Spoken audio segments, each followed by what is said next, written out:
오늘 비디오에서는요, 집을 지금 미국에서 팔려고 내놓으신 분들, 집이 잘 안 팔리는 경우와 집을 팔려고 생각하시는 분들이 아셔야 될 부분에 대해서 몇 가지 말씀드리겠고요. 특히나 한국 분들이 사는 집에는 이 김치 냄새 때문에 상당히 타격을 받는 경우가 많습니다. 그래서 그 부분도 잠시 말씀드리고, 또 한 가지는 집이 팔리는 날짜 자체, 마케팅 날짜 자체가 지금 예전에 비해서 어떻게 변동이 되고, 지난 5년에 비해서 얼마만큼 이렇게 느려지고 있는데 대해서도 말씀드리겠습니다. 안녕하세요. 미국 부동산 코리아입니다. 샤입니다. 속도 팔리는 날짜, 마케팅 날짜를 먼저 말씀드리면요. 지금 현재 상태가 어떤 상태인가 하면 집을 내놓으면 한 2달 안에 오퍼를 못 받는 경우, 그런 경우도 있어요. 근데 꼭 그렇다고 해서 꼭 집이 안 팔린다. 아니면 가격을 많이 다운해야 된다. 그런 부분에 대해서 어떻게 보면 경험이 예를 들어서 한 7년 정도 미만 되는 리얼터 분하고 일을 하시게 되면 그런 부분들은 웬만하면 지금 가격 빨리 많이 낮추자. 뭐 일주일에 뭐 한 10,000불 낮추고 또 3주 있다가 또 20,000불 낮추고 또 한 달 있다 또 뭐 30,000불 낮추고 그런 식으로 하자. 그런 경우가 생길 수 있어요. 왜냐하면 경험이 미만인 리얼터 분들한테는 이게 집이 한 달 안에 팔리는 것만 계속 봐왔기 때문에 집이 2달, 3달 돼버리면 상당히 이렇게 뭐라 그러죠? 자신감도 잃게 되고, 이게 내가 집을 못 팔겠구나라는 그런 생각 때문에 집 가격을 많이 낮추자. 그런 이야기를 많이 하는 경우가 있는데, 저 같은 경우에는 2008년도부터 시작해서 이제 경험을 하다 보니까 그때 당시에는 집을 파는데 한 10개월 정도 걸리는 경우도 있었어요. 네. 그래서 어떻게 보면 바이어 숫자, 구매자 숫자가 지금 적은 상태이기 때문에 어떻게 보면 집이 팔리는 날짜 자체도 더 이렇게 연장이 되면서 더 천천히 팔리는 게 공급하고 수요 그 법칙에 따라서 그렇게 갈 수밖에 없어요. 그래서 한 가지 주의하셔야 될 부분은 처음 3주 동안 오퍼 못 받았기 때문에 가격을 낮추자. 이런 부분에 대해서는 약간 좀 주의해서 좀 더 그 동네에 있는 마케팅 날짜 평균치와 중앙치 값이 한 어느 정도 되는지, 다른 집들은 한 몇 주 안에 오퍼를 받는지, 그러니까 펜딩이죠. 오퍼 받은 펜딩 숫자도 봐야 되고, 그 다음에 전체적인 팔리는 숫자, 그러니까 sold date도 평균치하고 중앙치 값을 공부를 하면서 우리 집이 한 이 정도 있구나라는 걸 아시고 난 다음에 가격을 낮추시는 그런 결정을 하시는 게 현명합니다. 그래서 이게 경험이라는 게 이게 이런 마켓 못 경험한 분들은 이게 빨리 가격을 낮춰 좀 주의하셔야 될 부분이고, 또 한 가지는 집이 독특하면 독특할수록 시간이 더 걸린다는 것을 알고 계셔야 돼요. 왜냐하면 예를 들어서 집이 안 독특한 완전히 쿠키커를 같은 집 있죠. 이제 처음 집 사는 사람들, first time buyer들이 사는 그런 집들은 어떻게 보면 나와 있는 숫자와 그 다음에 가격, 동네 이런 거에 대해서 그냥 이렇게 빨리 바이어 찾는데, 구매자 찾는데 빨리 걸리지만, 예를 들어서 값이 한 포틀랜드 같은 경우에는 한 80만 불에서 한 80만 불 위로 올라가는 집들은 웬만하면 독특하다고 봐야 되는 거예요. 그런 경우에 있어서는 잘 맞는 구매자를 찾는데 2021년도, 22년도 같으면 한 1, 2주 만에 찾았죠. 근데 지금 같은 경우에는 구매자 숫자가 상당히 적기 때문에 그게 2달이 걸릴 수도 있습니다. 네. 한 가지 예를 들면 제가 얼마 전에 75일 전에 이제 리스팅한 웨스트린이라는 곳에 있는데 그 집 같은 경우에도 상당히 호응이 좋았어요. 집 보러 오는 사람들도 많고 오퍼도 처음에 한 2-3개 받았었고 그랬는데 흥정이 안 돼가지고 이제 마켓에서 이제 다시 내놓게 됐었는데 갑자기 일주일 안에 오퍼 2개가 들어온 경우, 그런 경우를 자세히 보다 보면 타지에서 오는 바이어들이 꾸준히 있잖아요. 그래서 예를 들어서 그 구매자가 한 2주 전에 이쪽으로 이사를 왔다.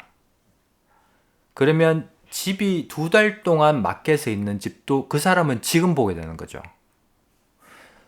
근데 만약에 그 사람이 맞는 구매자다, 똑 잘 맞는 구매자다, 그러면 그 사람이 오퍼가 들어올 수밖에 없어요. 그런 경우를 봤을 때 집이 독특하면 독특할수록 기간을 더 길게 잡아서 많은 구매자들이 집을 보러 올 수 있게끔 유도하는 부분 그 자체가 어떻게 보면 리스팅 에이전트, 그 셀러 리얼터가 해야 되는 그 가장 중요한 부분입니다. 그래서 예를 들어서 이제 이런 경우에 만약에 가격이 너무 높이 잡혔거나 아니면 마케팅이 잘못됐거나 사진이 매력적이지 않거나 그 MLS 데이터가 잘못 이제 잘못 적혀 있거나 그런 경우에서는 한 가지 아는 방법은 집 보러 오는 사람 숫자가 한 2주 안에 한 명도 없으면 그거는 약간 좀 고려를 해 보시는 게, 제가 지금 말씀드린 네 가지 중에 문제점이 있다고 보는 게 현명하실 거고. 근데 이런 경우도 어떻게 보면 가격이 예를 들어서 뭐 300만 불대 되는 집 같은 경우에는 그 기간을 또 더 늘리셔야 돼요. 왜냐하면 300만 불 살 수 있는 사람 숫자가 몇 명 없어요. 예. 그래서 그런 것도 이제 이게 종합적으로 말씀드리면 집이 독특하고 가격이 높으면 높을수록 잘 맞는 바에 찾는 기간이 더 이렇게 늘어날 수밖에 없다. 그러니 더 이렇게 이제 patience, 인내심을 가지시고 꾸준히 이제 그냥 길게 마라톤 하는 것처럼 마케팅을 생각을 하셔야 되고, 그 마케팅의 문제점이 없는 그 상황에서요. 네. 그런 쪽으로 생각하셔야 됩니다.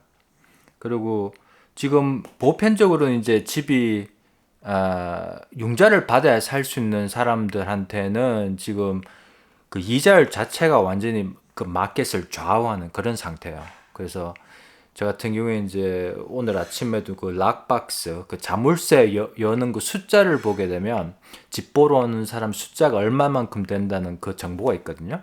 그래서 오늘 아침에도 보면 포틀랜드, 오레곤 같은 경우에는 그냥 일주일에 한 2만 번 정도 그 리얼터 이제 자물쇠가 열린다는 거예요. 그래서 그 활동으로 봤을 때는 좋은데, 그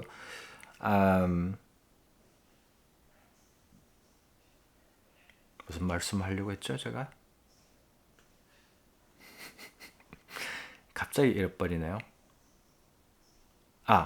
말씀드리고 싶었던 게, 융자를 받아야 되는 사람들한테는 그 이자율이 좌우하는 게 그게 법칙이지만, 현찰을 들고 와서 사는 사람들한테는 그 이자율 자체가 전혀 관계가 없어요.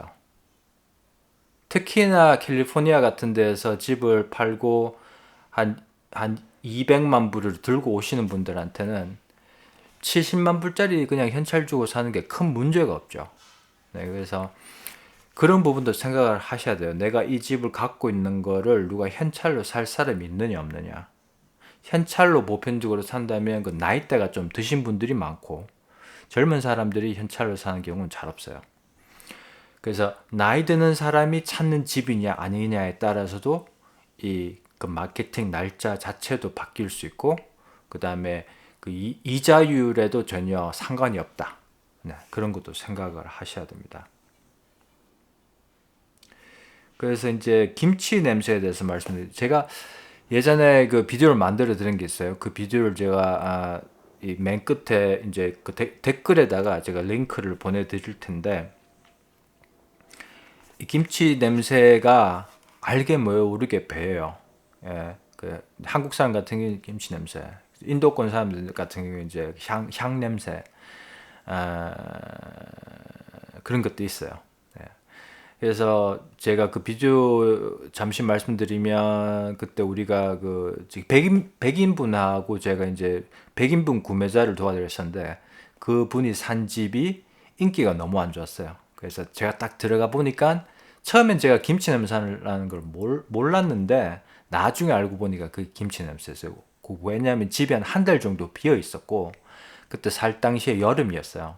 그래서 한국 사람이 산 집 한 달 동안 비워놓고 창문 이렇게 닫아 놓게 되면 냄새 정말 심해집니다. 그래서 집을 파시기 전에 환기시키는 거, 뭐 이렇게 계피 향 같은 거 이렇게 차 만들고 안에서 한국 음식 좀 덜 만드시고, 김치는 예를 들어서 뭐 그라지 같은 데 내놓으시고, 그런 방법들을 계속 집 팔기 전에 해 놓으셔야 집을 팔 때 손해 보시는 경우를 좀 이렇게 막으실 수 있어요. 네. 그 제가 문구 댓글로 연결을 드리겠습니다. 그 다음에 지금 현재 상태에서 만약에 이제 다른 리얼터 분을 찾고 계시거나 이제 집을 팔고 생각하시는 분들 그 리얼터 권유가 필요하시면 그것도 제가 밑에 댓글에다가 링크를 넣어 드릴 테니까 그쪽으로 정보를 보내주십시오. 네, 그래서 마지막으로 종합적으로 말씀드리면 독특한 집일수록 기간이 많이 걸릴 수 있다. 그 다음에 마케팅 하는 부분도 잘 돼 있는 경우에 만약에 집이 보러 오는 사람이 전혀 없으면 그 동네 그 가격대 중앙치 그 저기 날짜하고 평균치하고 비교해 가지고 바이어들을 끌어올 할 수 있는 방법을 이렇게 다 이렇게 확인해 보시는 부분. 그 다음에 그 이자율 자체는 실제적으로 캐시 바이한테는 전혀 상관이 없다. 네, 그것도 알고 계셔야 된다는 거고, 내가 파는 집이 나이 든 사람이 캐시로 살 만한 집인지 아닌지도 한번 고려해 보셔야 되고, 예, 그 다음에 이제 김치 냄새 같은 것들은 이제 많이 준비를 미리 해 놓으시는 게 중요하다. 그런 말씀을 드리고 싶습니다. 네, 봐주셔서 감사하고요. 좋아요, 구독해 주시면 감사하겠습니다. 네, 다음에 뵙겠습니다. 안녕히 계세요.